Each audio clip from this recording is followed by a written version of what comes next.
Ante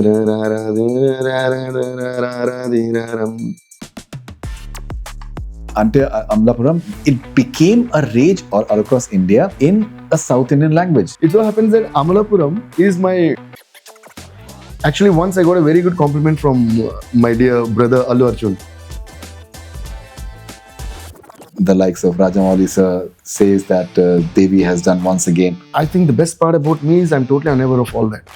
How do you look at musical collaborations, for example? The collaboration thing. So I really don't know how that happened. It was my all-time, lifetime dream that at least once I should witness, at least from a distance, but that never happened. Oh, in a film called... So I wrote the song, I sang the song, I choreographed and I also edited the song. You've never been married. Maybe you've been linked to a couple of heroines. Oh my. What does it take for a woman to win DSP's heart? That's a tough question to answer right now because I think...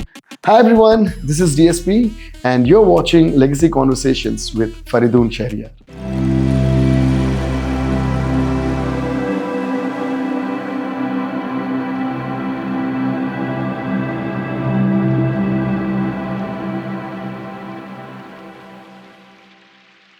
It's a huge privilege to have a rock star DSP with us. He's not only a musician, he's someone who is an artist. He's someone who consistently remains excited about whatever he does, and that is hugely inspiring for me. So DSP, thank you very much for being on Simian Health Presents Legacy Conversations. Thank you so much, my dear Faridoon bhai, and I think I need to say thanks to you because I'm really so excited to be on this show, and I think every time it's an honor and it's a pleasure to talk to you. Thank you so much. No, thank you very much. He has flown all the way from Chennai just for this conversation. It's truly a big honor for me and for the entire team. DSP, as I was telling you that I recently read this biography of Elon Musk by Walter Isaacson, and something that Elon Musk said was hugely inspiring for me. And what he said was that success is not guaranteed, but excitement is. Yeah. So true. And whenever we see you, you're always excited. I've always seen you excited, and like you have this beautiful childlike quality to you. How important is it for you to consistently stay excited about whatever you do? I think actually I've spoken about this like a lot of times to a lot of people, even personally. Like I feel that excitement is the most important foundation for any creative job or for life itself. You know. Being excited is so damn important for life itself, because without excitement, how do you even pass through each day? Because every life, for every person, I think one unavoidable thing is problems you facing problems, right? Every day, some or the other problem surfaces and we need to face it. So the strength is derived from the excitement that we build for our own selves. Okay, let me pass through this. Let me live through this. Let me do this and show it to people. Yeah. Or let me do this and show it to my own self. We don't need to prove it to the world also sometimes. So first, if you're excited about your own self, only then your aura will spread. And then people will start being excited about you, is what I feel. And without excitement, I don't think there is no creative that can happen and there's no life that can run. And I always say that keeping the child inside you alive is the most important thing, because it is the child inside you that is excited, not you actually. Right. Because we already know about the world, we know about people, we know. So what happens is once you gain knowledge, the more knowledge you gain about the world, the more scared, the more afraid, the more confused you are, the more doubtful, the more insecure you are. Why a child is not afraid or scared or insecure? Because he doesn't know anything about the consequences, the outcomes of different things, right? So what happens as adults, we just think or sometimes overthink, oh, if I do this fellow might think this. If we do this, that fellow might say that. So the one energy about your own self, who doesn't know about all that, is your childlike energy. Right. So that's very important. And I also say that any tune that I compose, any song that I make, the technical work that goes into it is only me. But the one who is deciding whether the song is good or not is the child in me. Wow. Because the child gets excited with the song if it just sounds good. He's not bothered about in which movie it's going, which actor it's going to, which director is, how are they going to make it, will people like it, is it trendy? No, nothing. The child only knows, a song acha hai, so I'll dance, I'll dance, I'll dance. So I always let the child inside me take over me, so that without any inhibitions or without any judgments, with pure positive excitement and energy, I'm able to choose my work that I do. Amazing. That's amazing. Okay, so DSP, in a parallel universe, in a hypothetical situation, for example, if you walk into a studio where Michael Jackson and Ilayaraja sir, they are present and they're working on something, what do you think what are the questions that you'll be asking them? What is the conversation that you think you'll be having with Michael Jackson and Ilayaraja sir? It was my all-time, lifetime dream that at least once I should witness Michael Jackson, at least from a distance, but that never happened. I was too young that time, too small. That never happened. And another dream was to meet Ilaiyaraaja sir, and I had this great dream that Ilaiyaraaja sir should come to my studio, because I have a huge wall-size photograph of Ilaiyaraaja sir in my studio. But many times I went to his studio, I met him almost on every birthday of his or New Year's or anything. Even when I got National Award for Pushpa for Best Music, first person I went and met was Ilaiyaraaja sir. I took his blessing. So I met him a lot of times. But a year back or so, it so happened that like a dream come true. All of a sudden, Ilaiyaraaja sir came to my studio. I think apart from his studio, mine was the only studio that he has ever gone to. So as soon as I saw him, I just started crying like a child. I couldn't control. And then I was embarrassed. I was closing my face and I was crying. Then he was tapping on my shoulder. Just said, he was patting on my shoulder and said, "It's okay. Now that I have come, why do you have to cry? It's okay." Right. I got goosebumps. So why I told about this is, when I saw him, I started crying. This is my love, my emotion, my everything for Ilaiyaraaja sir. And I think the same goes to Michael Jackson also. Michael Jackson was the very, very first musician or dancer, whatever, at that age. Like as a child, when you get your senses on, like when you start knowing world little, the first musician or dancer ever that I came to know was Michael Jackson, just by seeing his posters. Right. I didn't even know his name. But by, Michael Jackson, I think, is the only person in this entire world who can be recognized even by a simple sketch like that, or a caricature, or just one line of his hat. You can say that that's Michael, or a glove, or a shoe. I think no other person in this entire universe can be recognized like that. Right. Just by a silver sock, a shoe, or the hair, that curly hair or something like that. So when I came to know about Michael Jackson, I knew, okay, this man sings, this man dances. Oh my God, who is he? So later I came to know he was Michael Jackson. And my dad gave a tape that said, "The legend continues." I used to watch that every day after coming back from school.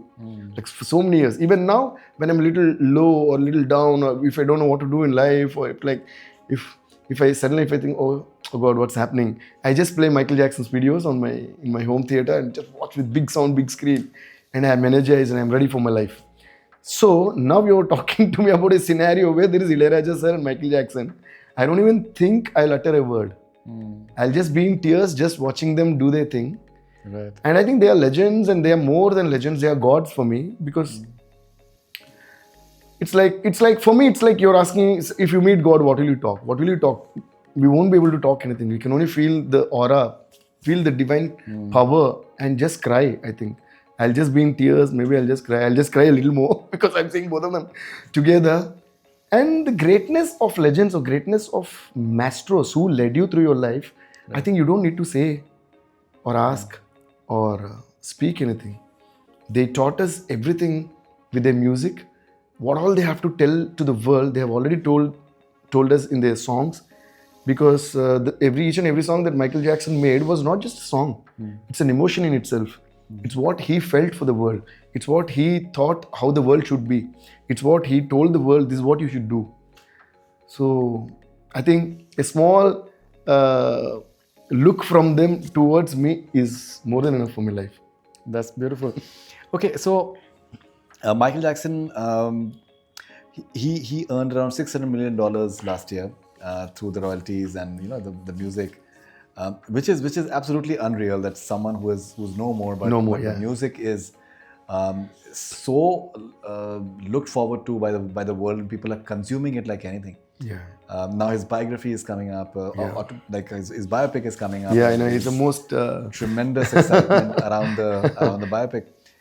How to look at this phenomenon that even after someone is no more, but Yeah.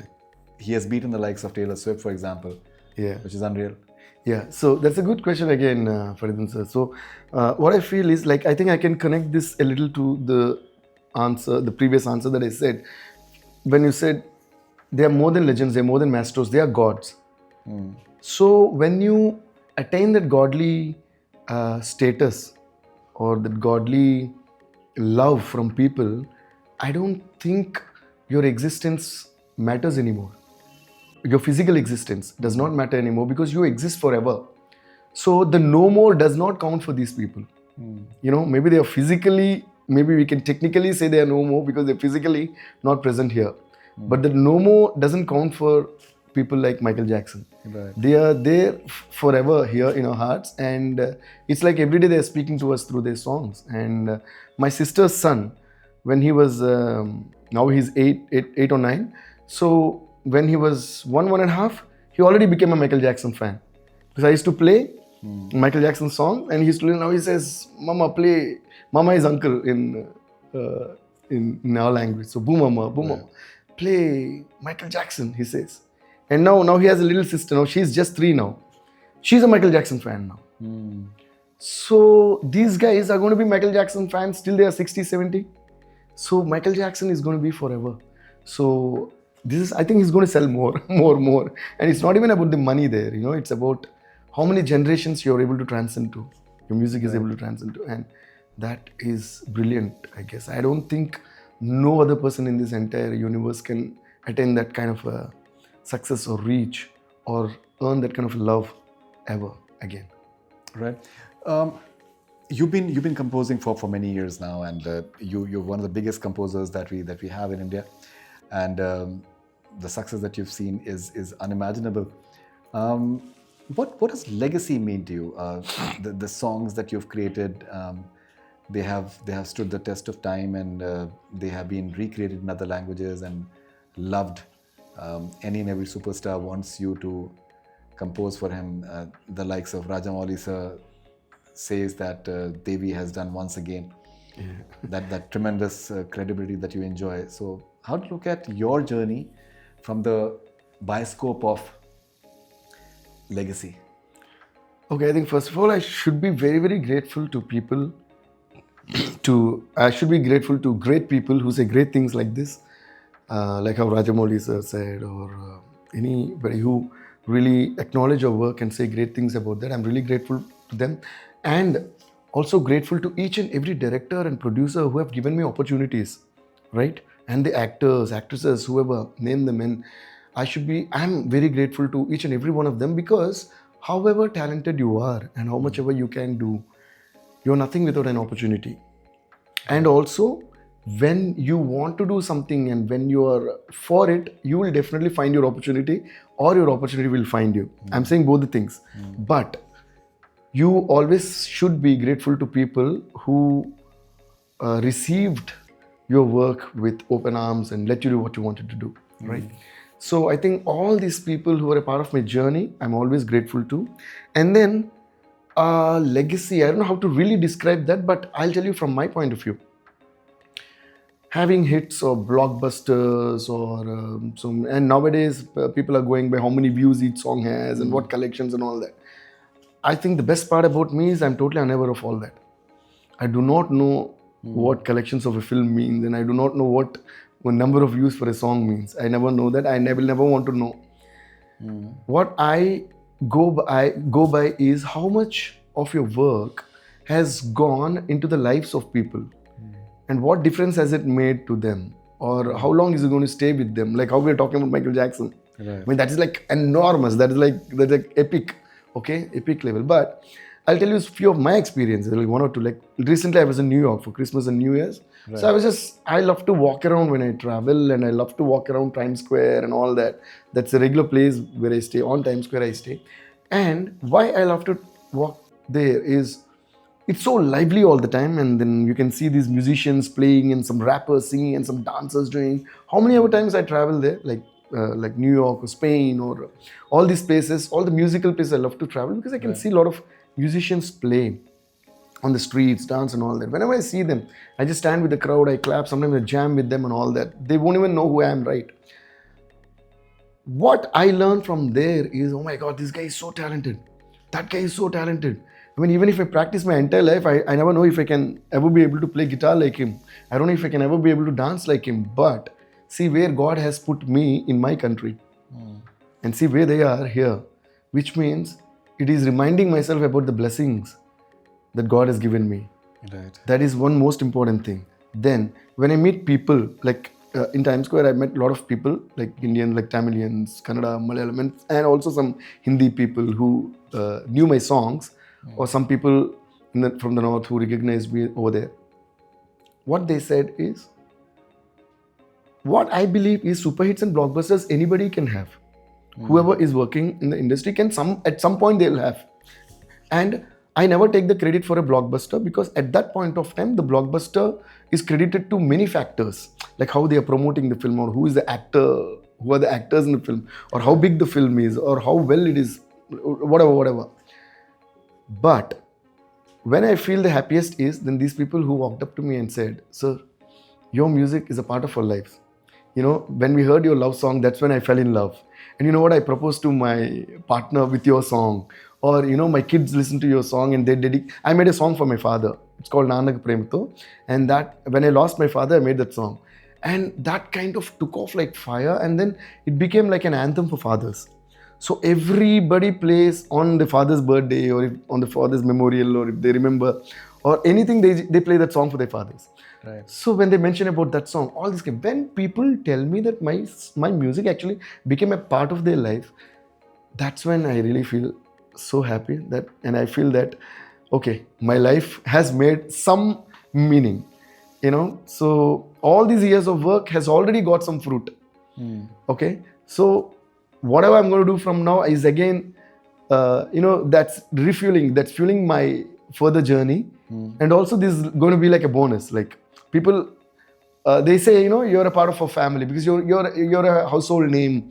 We all have your CDs or cassettes, and now it's running on Spotify or whatever on the streaming platform. So we are there every day with them, and it's like they watch my interviews and whatever, right? So they know what I like. One person said, "Sir, can I offer you a black coffee?" No, sir, I know you like black coffee because you told in one of the interviews because of your workout, your trainer made you drink black coffee. Every day you have a, please, for me. That felt like, I felt like he's my family. Like some people know what kind of food I like. Some people say, "Sir, you like to eat this." How do they know it? Because they follow you. They know about you only when they love you. And why do they love you? Because your work made some sense to them. Your work became a part of their life, and that makes meaning to me. And I think this is what legacy means to me. So as long as that is there, I think my life is sorted. But apart from work, it's also the personality. Like, for example, the sort of personality that you have. You emit a lot of positivity. You emit a lot of excitement. You emit a lot of love. So I'm sure that is something that people are carrying with them as well. I've seen the craze that you have in Dubai, for example, recently. So there is also love as well. Yes, absolutely. Thank you so much. Yes, and now when I landed in Mumbai today this evening, there was one old lady. Maybe she will be in her 70s. So I was waiting for the car, and she came. DSP, Devi Sri Prasad. I was like, wow. Okay, so then I think her son came. Sir, sorry for, you know, she recognized you. And I said, I'm so happy that she recognized me. Right. Then she said, and she was talking to me like one small boy. You know, she was talking to me like I was a small boy. Oh, Nana is how do you call like very pampering. So like that she was calling me, and she goes, "Oh, what music you make, what song, bacha." Like, okay, I said, "Hey bacha, kaise tu, beta." Like beta kaise, how did I forget that word? Beta. You know, what music you make, what lyrics, what the way you sing, you know, your dance. My grandson loves it, that way. And first she was saying, "You're like my son." No, you're actually like my grandson. Everything she was only saying. And why are you in Mumbai? She said, Mom, and whenever I meet people like that, I only call them Ma. I said, like Amma, I call. Amma, I said, Amma, I've come because I have a show. Oh, show? Can I come to the show? Mama, it's not a show like that. I didn't know how to tell her. It's like an interview shoot kind of a thing. I said, okay. Where are you staying? I'm like, no, why you're staying? You can come to our house. We have a big house. Don't worry. And she was just talking to me as though she owns me. Wow. She knows me from the beginning. And I felt so touched. She said, can I have a picture? I said, it's my pleasure. Then I took a picture. So she took a picture, but then I asked her son, can you please take a picture? I want to show it to my mom. So this happened with two old ladies today. One in the flight, and this was near the car. And I think such memories and such blessings are a big part of my life. And like you said, a lot of people tell me about, I don't know why, but they say, sir, we love your character. I said, what? How do you know? You don't even know me. But they say, no, sir, we watched your interviews and the way you introduce your team on the stage. I always introduce my whole team on the stage. Like I take them to any audio launches, any award functions. So my engineers, my singers, especially my musicians who are always behind the scene, right? So you'll never get to know them. And then I always feel that all the credit goes to all of them, not just me. So I think somewhere down the lane, people noticed all that and they feel good about it. And they say, we love these qualities about you and so we love you. So yeah, like you said, beyond music, I'm also so happy when they love me as a person. I think I'm really grateful to them. And once we had a long drive from Chennai to Hyderabad in my car. When I got a new car, we went driving. And on the way back, what happened? Suddenly there was a strike or something. So we started without knowing that. Then there was a strike that was announced. And by the time we reached halfway, all the petrol bunks and all that closed because of some problem happening. And, right after a distance, we need to fill the fuel, right? So we didn't know what to do. And it was like we were panicking, like, oh God, what are we going to do? What are we going to do? Then I was calling my friends and like, hey, what am I supposed to do now? Like 4 of us were there in the car. We were driving. Just 4 friends. So one of our friends advised, or my manager or driver, I don't remember. They advised, sir, you do one thing. After you reach a certain point, because I said, we need to fill fuel, otherwise Gaadi is going to stop on the way. He said, okay, you take that right, you can go off into Nellore. Okay, Nellore is quite close to Chennai, like 1 or 2 hours or something, I think. From there, 2.5 hours. So we took and we went. So he said, because at least you'll be safe.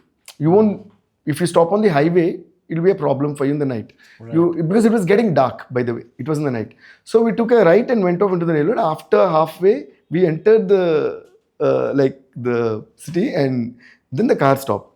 Like it was almost dead. There was no fuel. So now at least we're in a safe street, right? So now we didn't know what to do. Then we were talking. Then suddenly somebody saw from the glass, and somebody started screaming, "Hey, we have DSP." People surrounded.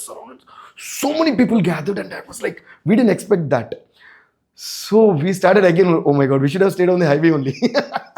So we didn't know what to do. But they were not doing anything any harm or something. They were not doing any harm or something. They were just saying, there, Anna, please come out now. Some kids were saying, some people were saying, DSP, come out, we want to have a picture now. So after some day, but when there are too many people, even if it is love, also you're scared to get out because you don't know how they will, there might be a chaos over there.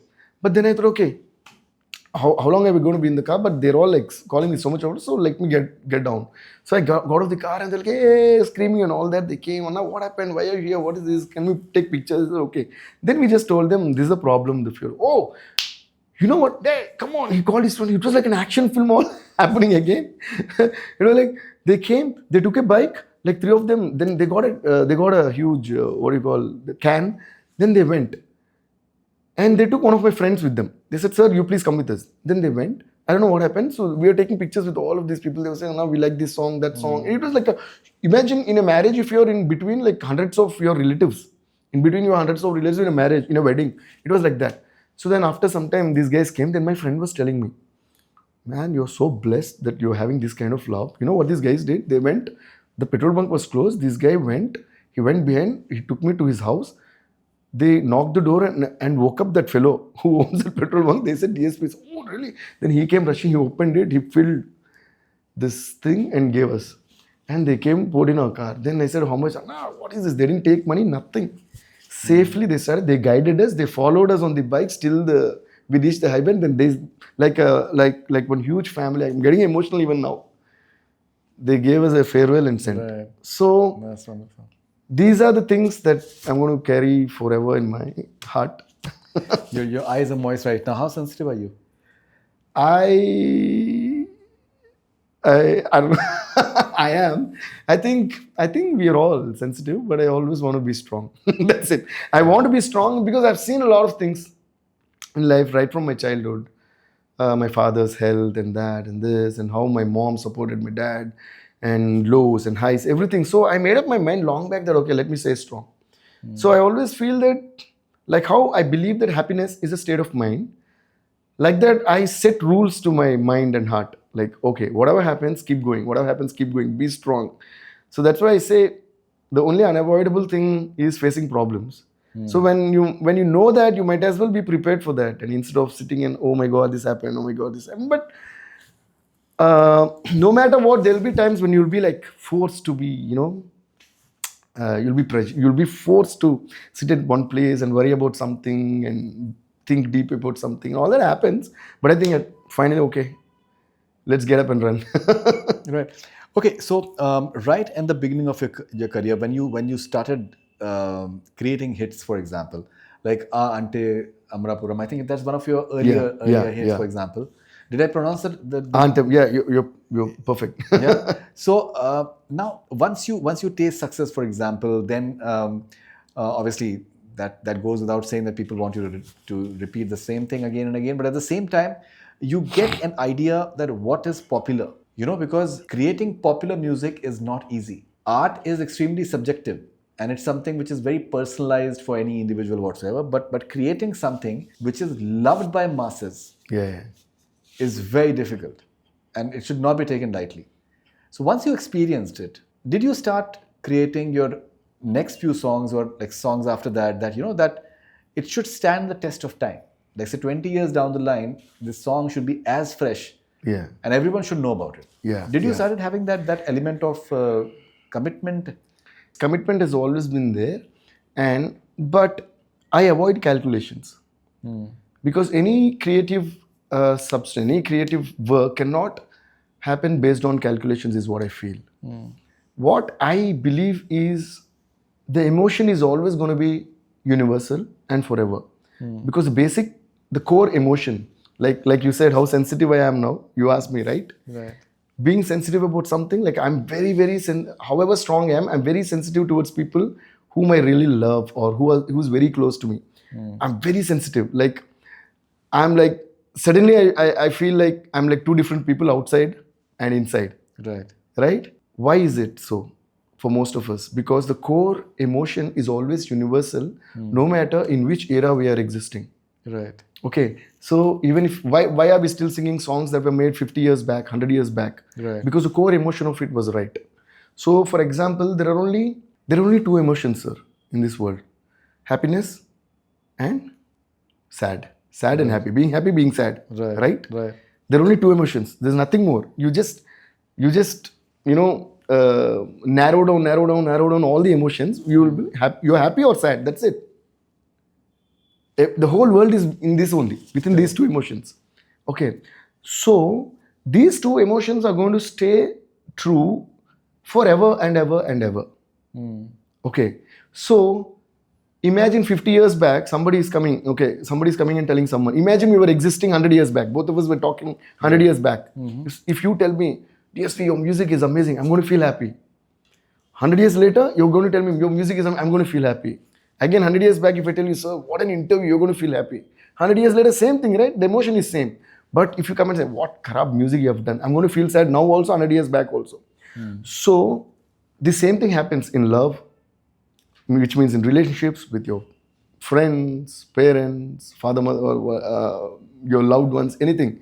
So, if your love is successful, you're going to be happy. If your love failure, you're going to be sad.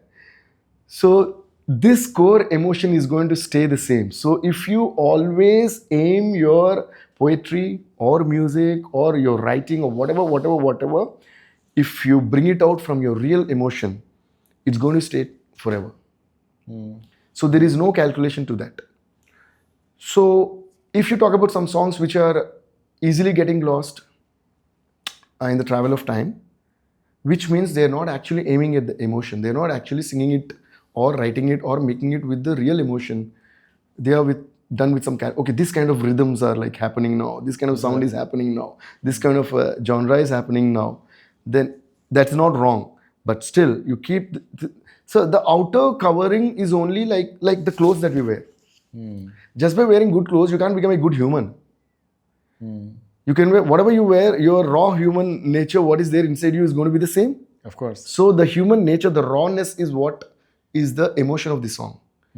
That's why take any legendary good song which makes you feel happy or sad or dance, makes you feel like makes you want to dance or whatever. Make any mix of it. Make a techno mix, hip hop mix, just a guitar, whatever. We are still going to like it. Why? Because the core emotion of the song is good. So not the decoration of it. Beautifully said. So Beautifully always go by the emotion, and it's going to be forever, because this emotion is going to connect to some other person after 50 years or after 100 years. When they listen to this song, they're going to feel the same way how we are feeling now, because this pain and the happiness is never going to change. Beautifully said. Beautifully said. How important is it for you to be loved? Loved not merely in the man-woman sense, for example, but loved in general. Yeah, I think there's no life without that. If you're not loved, at least if you don't know that you're being loved, what is this life for? Okay, so when you asked me what legacy means to you, I finally ended up saying that all this love that is coming towards you, saying that you're a part of us, your music is a part of our life, is legacy for me. So I think without being loved, life doesn't make any sense. Yeah, I think even if you want to feel good about your own self, you should know that you're loved. For that, but one thing, for that, first you have to love your own self. 100%. You have to believe that you're capable of being loved. You deserve love. You have to believe that, because I think so many people, they feel that they are not loved. Even if you feel you're not loved, it is fine. You don't stop loving yourself, because only then people will start loving you. Right. For whatever reason. So being loved is the most important thing, even if it means that love is coming from your own self. No, I think that's beautifully said. Okay, now when you're composing a song, for example, do you compose it on any particular instrument? Does the thought come to you first?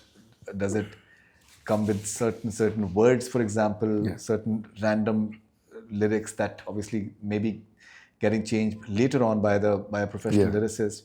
What really happens? So there's no particular instrument that I fix myself to, because I feel that I myself is an instrument. I myself am an instrument. There were most of my blockbusters or beautiful songs or the super hit songs, so-called super hit songs, are songs that I never even touched an instrument. There were like a lot of tunes that came while I was taking a shower, or some songs when I was traveling in a car, some songs when I was just walking, and on my treadmill. I made so many songs on my treadmill. Okay. Yeah. So, and most of my songs happened in like 5 minutes, 10 minutes. Or let's say a song like Antava. Let's talk about that, because I think everybody will relate to it. Right. Antava, I never composed on any instrument. Something was just running on my mind, and I was like thinking, I made a lot of item songs, and all of them were like super duper, like take a ringa ringa ringa ringa, which we made as dinka chika, or we have a keu cake, and a lot of songs that I made in Telugu, Tamil, and all that. So I thought, okay, what difference can I make now? Okay, let me make a slow item song which does not sound like an item song. Was the thought that I got. Let it sound like a chant. So then I went to my rhythm place, like, just give me that rhythm. So he was giving like, then I started like,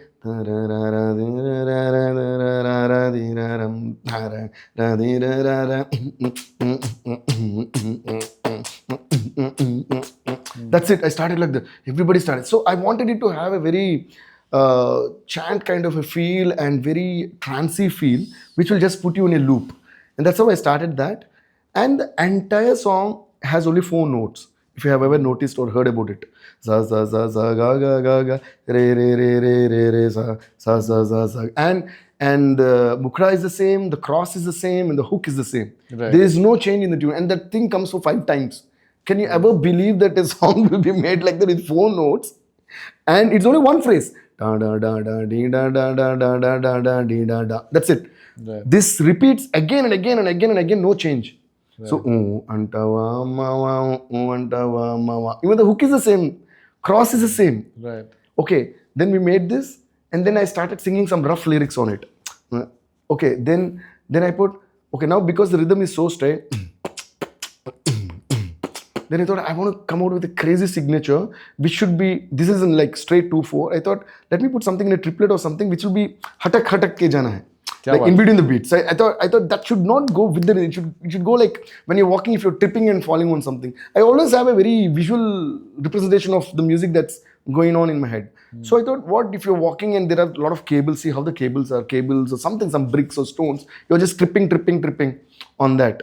Okay, so like tupata tikata tupata kapa tupaka tipaka like takita like this takka jan takka jan. That's happening on the main rhythm. Takka jan. That's going. Now I wanted takita.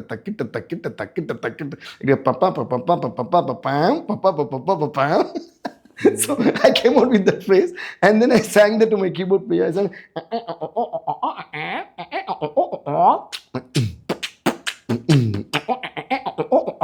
so they all got excited. Then we recorded my vocals on the system, on the computer, and then we took an instrument and matched the graph with this and EQ'd all that, and then we made the and then you know what happened to that song. 100%. So most of the times my thought process of my composing is like this. And sometimes when the director is narrating a script, as he's narrating, I just come out with an idea and I start singing while he's explaining the scene or the song to me. Right. The song sequence. So, and they say, hey, wait. They record, and that they also became massive hit. So I think music is always playing in the head, you know. You're inside music. So you don't need to sit and think, oh my God, what should I do now? So the minute you start thinking that, and then your music becomes very mechanical, and then all the calculations come in, and then the soul is lost. So this is my belief about the core emotion of any creative work is very important, is what I believe in. And the other thing that you asked about, the mass appeal of a song, or how the masses love it and all that. So even for that, I never sat and did any calculation. I think actually once I got a very good compliment from my dear brother Allu Arjun. So he says, Devi, one thing I love about your music is even the classiest song, like a romantic song or a divine song or any emotional song or the massiest song, you have that mass appeal within yourself. You know what people like.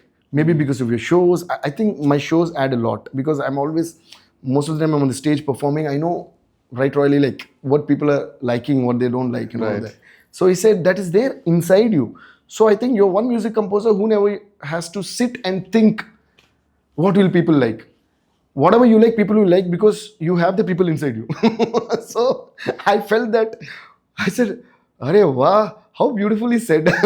But I also feel that is true, because even now I go watch movies in the theaters. I take at least 10-15 people. I book tickets for all my friends and my studio people and all that. Whoever movie it is. Right. I love to go to theater and enjoy. And then if I like it, I just whistle on the same day, if my movie is releasing and if some other movie is releasing, I watch both. And if the other movie is nice, I whistle, I clap, I dance for the songs and all. I think that was taught to me by my father, because he said, as long as you can't appreciate truly and genuinely from your heart, if you can't appreciate another artist or another artist's work, you can never become a true artist, is what he said. And that went into my mind from my childhood. Beautifully said. That's really beautifully said.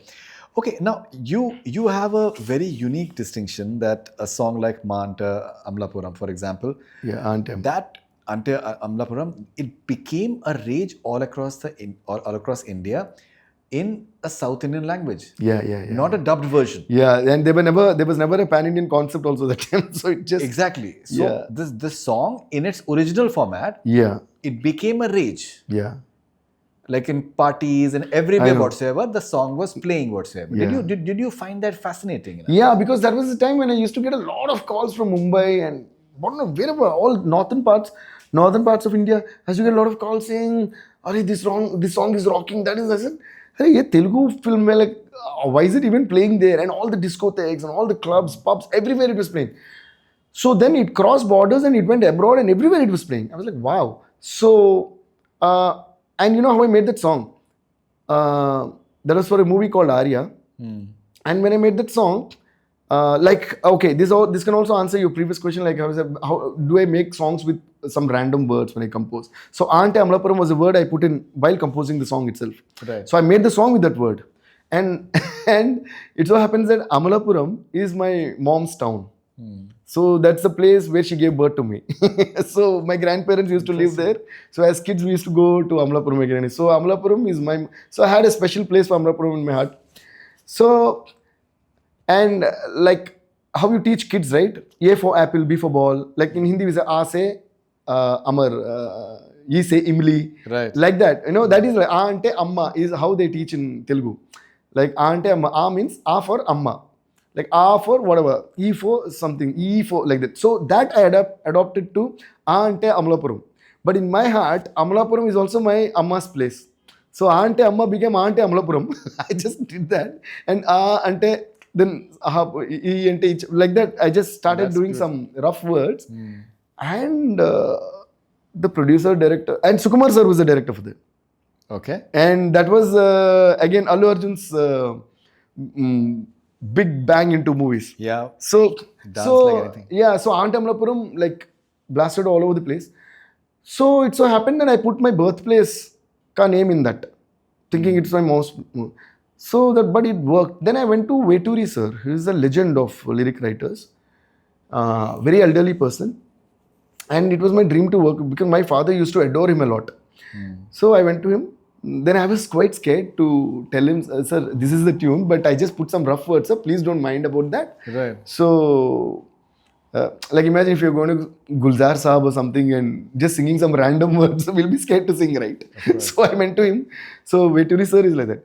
So I said, sir, please don't mind. I said, no problem. You just play the tune.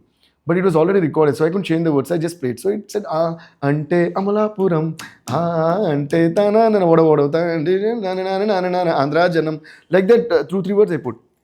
He heard it, he started laughing. I thought, oh my God, he's going to scold me. He said, beautiful, beautiful. You're a son of a writer. My dad's a writer, Mr. Satyamurthy. So he said, your dad is a writer, so that's why you have it in you. I love it. I said, sir, sorry, sir, this word. I was still apologizing to him. He said, no. He also, no, beta, it's so nice. Keep that word only. And he's so down to earth, no ego, nothing. He said, Ante Amalapuram sounds so good, don't change it.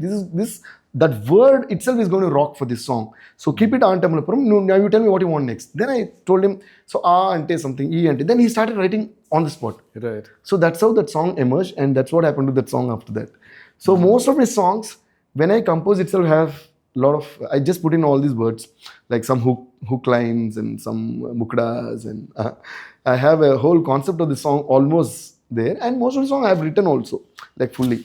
And for some songs like Pilla Anuvuleni Jeevitam, that was a Pawan Kalyan sir song. I wrote the entire song, and I got Best Lyrics Award also for that. Interesting. So, yeah. Interesting. Okay, now there is this debate which is going on in terms of music collaborations, especially with Mr. Rahman Singh, that has come out. And so Mr. R.G. Ramwal Verma was here the other day, and he was we were discussing about his statement that came out recently. Now, how do you look at musical collaborations, for example, between a composer and the musicians? What really happens, and what's the process like for that? So I'm for this one I'm really not sure, because my style of composing has always been out of my crazy imaginations. Maybe because I've been a great lover of Ilaiyaraaja sir and Michael Jackson, so that's the only way I have observed how music would be made. And for me, the thing is, when I think, like I said, my music happens very spontaneously. Okay, then and there. And if it excites me, that is good. If it doesn't excite me, then I think, okay, what next? So most of the times it has excited me, and it has excited the directors and the audience. So I really do not know another way of working on a song. So when a song comes to my mind, it plays in a wholesome format. I can hear the whole song in my head. That is the thing for me. That is the reason for my excitement, first of all. Like I can hear the drums, I can hear the bass guitar, I can hear the chords, I can hear the BGMs, everything. Like even like take a song like Srivalli, the entire song I composed in 4.5 minutes. When Sukumar sir told me the situation, I just sat. Then I thought, I said, "What is the name of the girl in the movie?" He said, "Srivalli," because I thought it'd be interesting if I can put the name in the song. That was the only thought. Then I started strumming, jang, jang, jang. I started singing. Then I sang, "Oh, this should be played on the Ektara." Ektara is the Dilruba, like Of course. Like we know Ektara. Yeah, Ektara, right? So like that. And I started singing. Then I started singing the Mukada.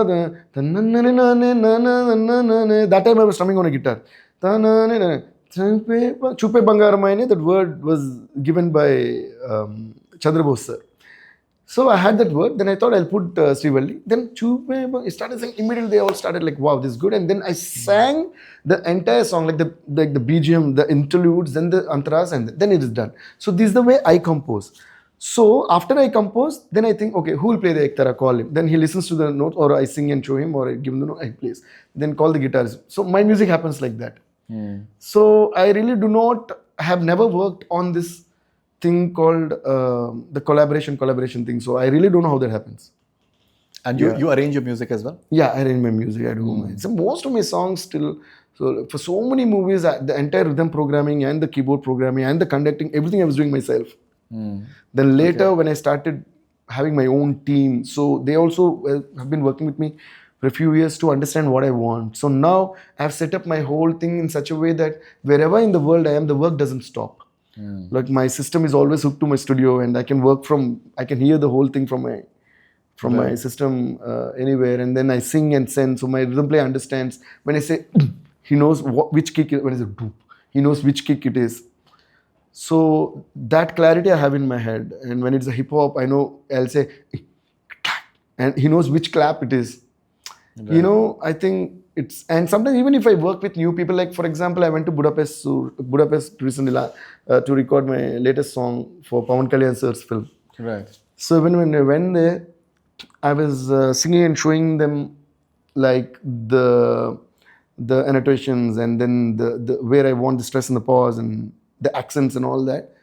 So they really felt so good that one guy has come all the way from India and sitting with them, and this is not even about the notes. When you give the notes, they play exactly what you want. But then when you're hearing it, your mind might give you different ideas. Like the song was called Dekh Lenge Sala, and it became a massive hit now. I saw the. So then I was making the trumpets play, and we handpicked all the best of the jazz musicians. So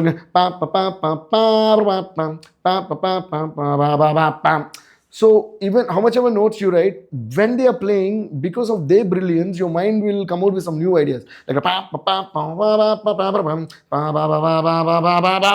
you want to do that, you can. Then they'll get excited to play all that. So my music happens like that, and I know till now, all the movies, all the songs, whatever I made, I think I know each and every inch and each and every bit of it. That's beautifully said. Okay. And more surprisingly, before we got more, even from the beginning, it was always digital recording for us. Then later on, we started adding tracks, right? In the beginning, I used to even remember which instrument is on which track. Because if I'm on the other side of the system, this is crazy, right? If I'm singing my own song, it is for the track purpose or the scratch I always sing. Okay, when I'm singing, when the engineer is recording, when the sound recordist is recording it, I'll say, okay, now punch this thing, and can you mute those strings coming on? Then he'll be saying, I said, it's on the 5th track, I'll say. He's like, sir, he used to get surprised. Yeah, mute the 5th track, it has strings, and the 6th and the 7th track has the bass and the chords, right? Yes, okay, keep that open. Or sometimes I mute the rhythm track, and the kick is on the 1st track, and the highs will be on the 4th track or something like that. So I have formatted mine. Even now, I almost know the tracks, order of the track. Even there are like 100, 150 tracks on my system. Right. From here, I can tell my studio which instrument is on which track almost. So I think that's because I work on my song from the scratch, and I know what is happening on there. What does violin mean to you? Oh my God, violin. That was the first instrument I started learning. But then I shifted to mandolin because of my guru, Mandolin Srinivas when I met him. Yes, okay? your mother got him on. Yeah, oh yes. So violin was the first instrument that I learned. I think my attachment to violin is because of growing up with Ilaiyaraaja sir's music. Right. There were 2 albums of his, which came way back maybe. My dad gave them to me when I was a kid. Okay, How to Name It and Nothing But Win. I think any musician in this entire world must listen to those 2 albums. They were instrumental, composed by Ilaiyaraaja sir, and there was huge hits in London. Right. So in How to Name It, there is a violin piece that goes like.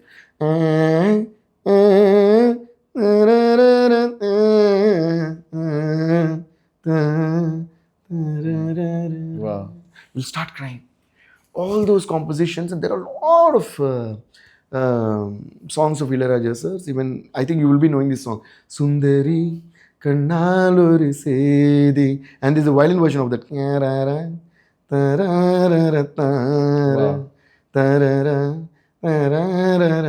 And the violin taking on.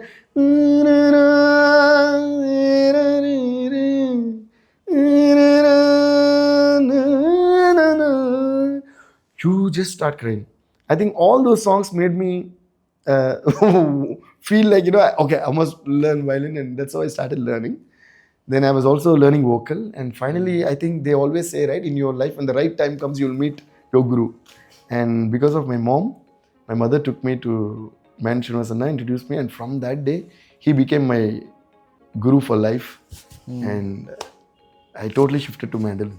Because of my the kind of inspiration that I got from Ilaiyaraaja sirs towards violin and all, even most of my songs have violins.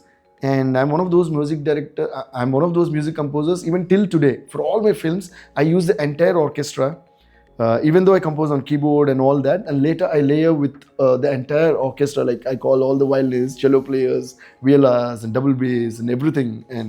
And I always make sure in this, another good intention in this is also making sure that all the musicians have work. And for so many years, I've been maintaining this. And I don't miss the live orchestra in my songs, whether it's the flutes or the guitars and especially violins. And the inspiration, I'm always grateful to Raja sir for inspiring all of us for that. And sometimes I also recorded with the Macedonian orchestra and all that. The violins and all that. I felt so excited and elated to be a part of that. And all thanks to Ilaiyaraaja sir. And there is a song that I composed, and I named it the violin song. Wow. And it's from a movie called Iddaramma Eltho.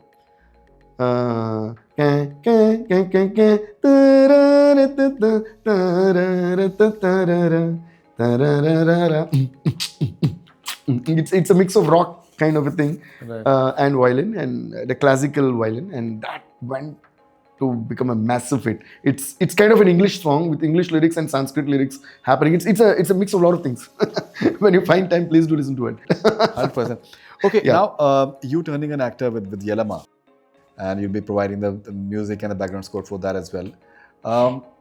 When a musician, for example, goes into the field of acting and the entire process of it, you've lost a lot of weight and you're just very, very serious about the whole thing.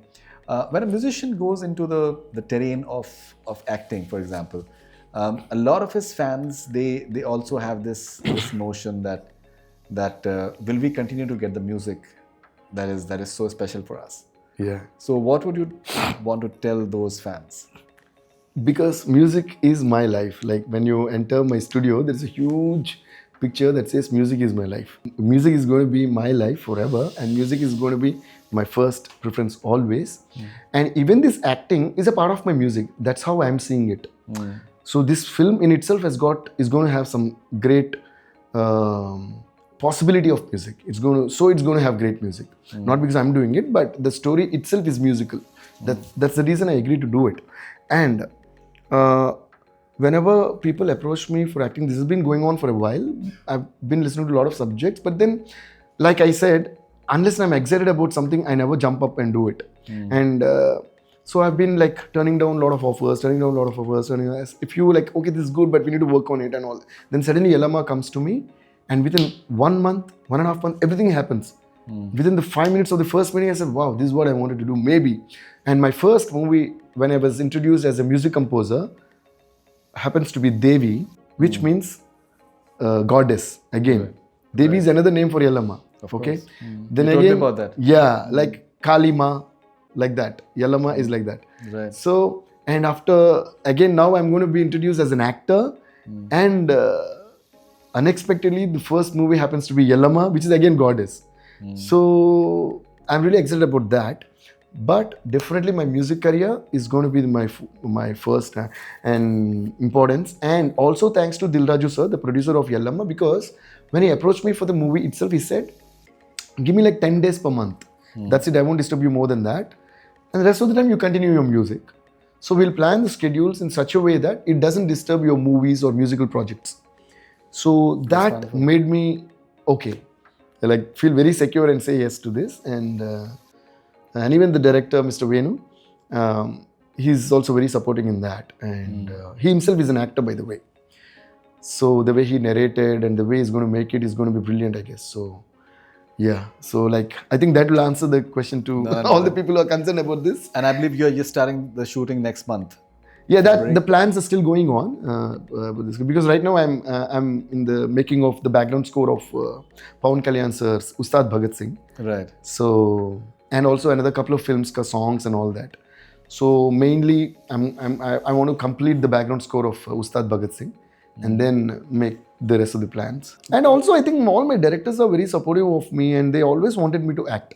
Like Sukumar sir wanted me to act and he was supposed to direct a film in which I was going to act. That time because I lost my dad and all that, and then I was like really low, and then I didn't want to do. Then I said, "You go ahead with another movie," and all that happened. Again, Trivikram sir was the one who really pushed me to act, and then Harish Shankar sir wanted me to act, and he said, "One day I'll direct a movie." And Suku sir always says that. So all my directors always wanted me to act, maybe because seeing my shows and with the energy that I make music and I always keep dancing. Also, Sukumar sir also made me choreograph in his film. In a film called Kumari 21F, yeah, there's a song called Bang, Bang, Bang, Bang, Bang, Bang, Bangkok. So I wrote the song, I sang the song, I choreographed and I also edited the song. And the legendary Ratnavelu sir was the cinematographer for that. So Sukumar sir also asked me to choreograph in a couple of his other films, which because of time restraint and all that, it didn't happen. I couldn't do it. But then this one, he said, every time you're escaping, this time you must do it. And so they kidnapped me and did that.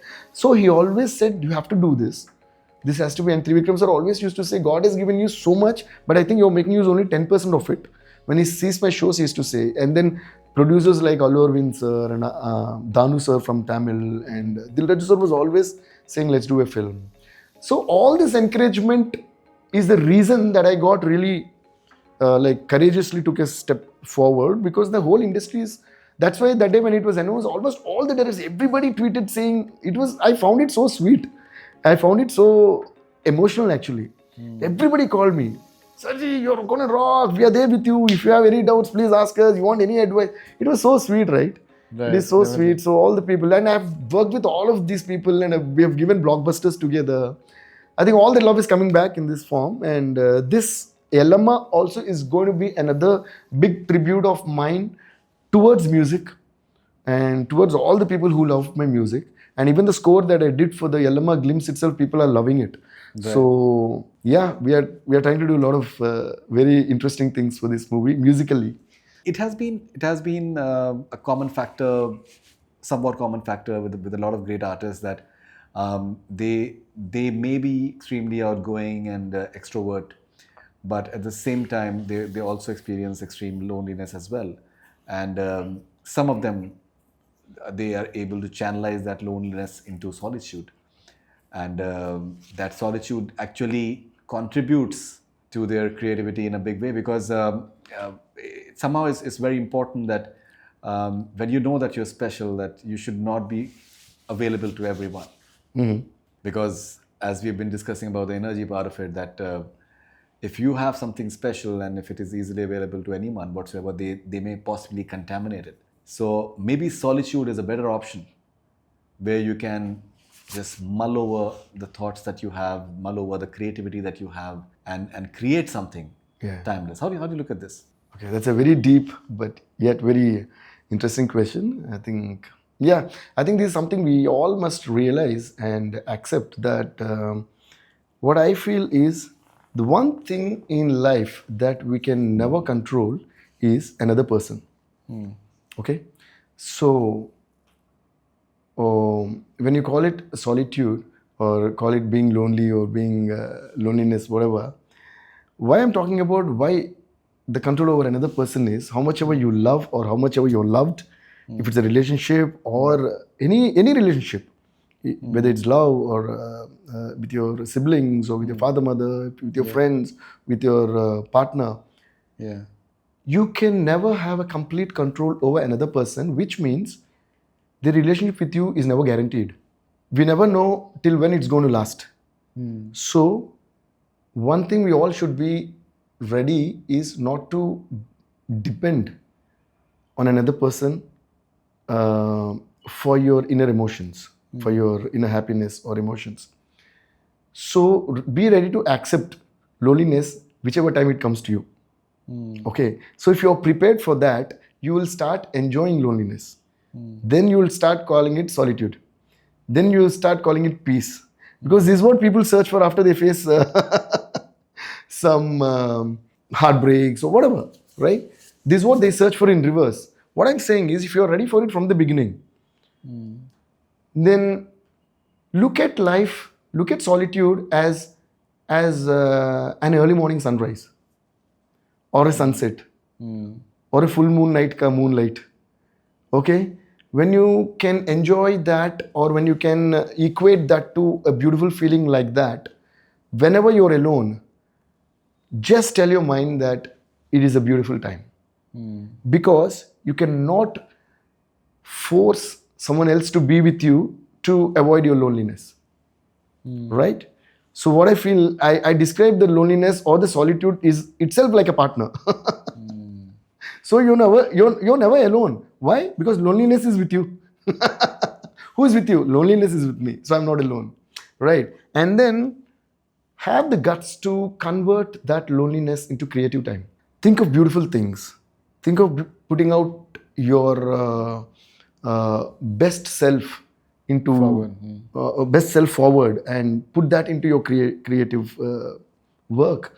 Or sometimes, but I know it's easy to say, but then it's not. It is difficult to do, but it's not impossible to do. It's not impossible to do. It will be difficult to do, but then you have to achieve it because you have to be your own savior at those times. So then you have to, by force, you have to get your excitement to the topmost layer of your life. And then think, okay, let me make use of this time in the best possible way. And then if you're frustrated, use that frustrated energy for some positive things. Like maybe you go to gym, go for a run, or go for a dance class, or just use all your frustration into physical energy, or travel and learn about people. Because sometimes when you travel, what happens is you come across people and you know that, oh my God, compared to this guy, I'm more blessed. 100%. You know, a lot of people have so many problems, unavoidable problems in life. 100%. Yeah, but what happens is when you're sad and when you face a problem, you don't think about anything. You only think, why me? Why this is happening to me? But when you look around, more worse things are happening to people around you. No, absolutely. So you have to always count on your blessings, and then always take even the most negative things and turn them around and make it positive. And I don't think then anything is impossible for anyone. Okay, so you're talking about emotions, you're talking about partner. Now, I was just, when I was researching for you, I just realized that you've never been married. Maybe you've been linked to a couple of heroines and they denied it. That's not the case. So maybe you've always been a very good actor in terms of hiding a lot of things. But still, like in terms of, what does it take for a woman to win DSP's heart? Oh my God. Do you miss someone in your life? Sorry? Do you miss like a partner in a way? Maybe, I don't know, that's a tough question to answer right now, because I think, I don't know. See, like I said, there is always music playing in my head and my mind is always occupied with a million things. Maybe because of that, I'm still not feeling it. I'm saying I'm still not feeling it. So, but what does it take for a woman to win DSP's heart? I really don't know. I think you should ask the woman. Because it's kind of very complicated to decode women, I guess. So, I don't know. I really don't know. If I'm not that good at it, actually. So maybe when you're good, they want the bad, and when you're bad, they want the good, I guess. So can we say that your art, your music is your partner? Yeah, definitely yes. No doubts about it. No doubts about it. And yeah, I think for any person, not only for DSP, for any man or any guy, like I think any woman who loves his art as much as he loves it. I think that's the first most quality. And I think from that, all the respect and love and concern, everything will flow. Like how my mom used to support my dad in everything that he does, everything that he did, like his writing, his timings. So once you're creative, your timings are all messed up most of the time. You know, they have to think, they have to write, they have to grab an idea. And then she used to take care of his health, cook for him and all that willingly, not by force. And my dad never used to ask her to do all those things. My dad only used to say, you take rest, you take rest. But she said, no, you write, I'll take care of you. I think that combination is great. And I think that's the best example for a relationship is what I feel as for what I've seen.